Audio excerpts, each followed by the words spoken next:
Creating characters that your readers love takes many, many layers. You have to add depth.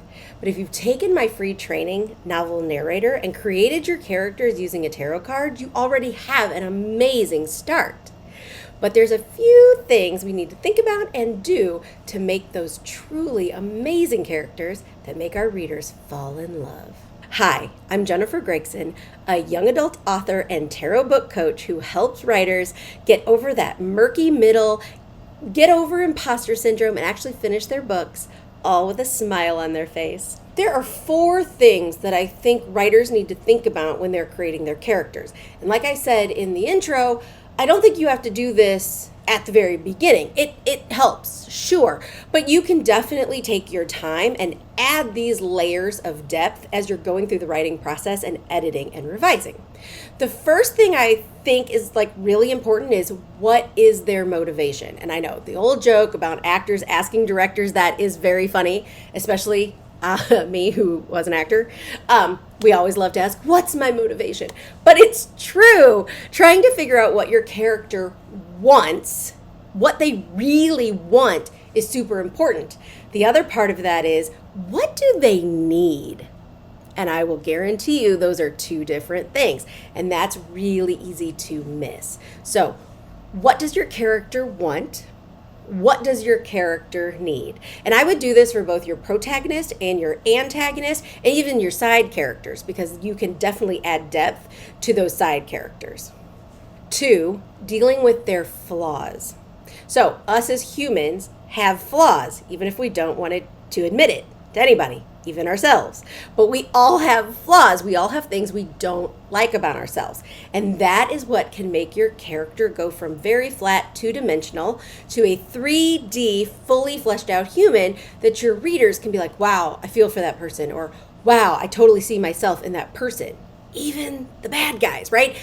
But the thing is, we're easy to figure out what the flaws are for the bad guys, like why the bad guy is the bad guy. But it's really hard to look at our characters that, we want our readers to root for and love as having flaws. But seriously, there is no perfect human out there. So you have to give them something that is a flaw. And sometimes the character flaw can help you with the plot development. So if your character has a flaw of always rushing in without thinking, that can definitely help move the plot forward. Another great thing to think about is, how do they see their friends and how do their friends see them? I picked this up from when I was an actor. When we would look at the scripts, we would analyze the scripts in terms of our own characters, and we would look at what is said of our characters when we were off stage. And I kind of took that and used it for my writing. What do our friends think of us? Even if it's a single person, first person point of view, even if it's a single person point of view or a first person story, and we might not see on the page what our friends think of our character, they still have opinions. So what are those? What is the dynamic there? And the thing is, your characters definitely can change based on who they're with, right? So I write young adult. So how is my character with their mom and dad or older siblings versus their peers, their friends, their teachers? How is the relationship different? How do they act different? The reverse of that is, how do they feel about their enemies? Why do they even have an enemy? Or why is there an antagonist to your book? And how does that enemy or antagonist feel about your main character?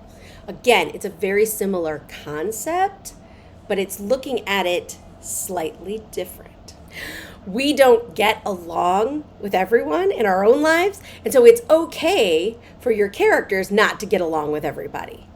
But why? Why do they not get along with certain people or a certain group? And is it warranted or not? Things to think about.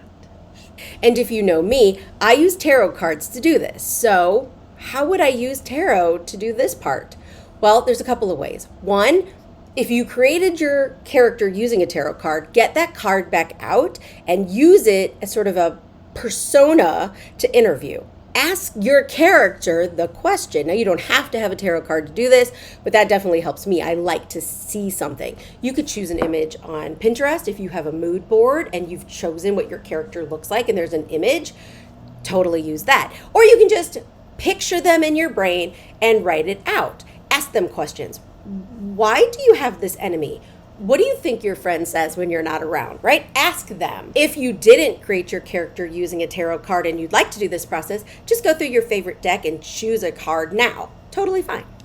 The other way I like to do this sometimes is take a tarot deck, shuffle it, and use the questions as a tarot spread. So maybe 1 or 2 cards for motivation, want, and need, right?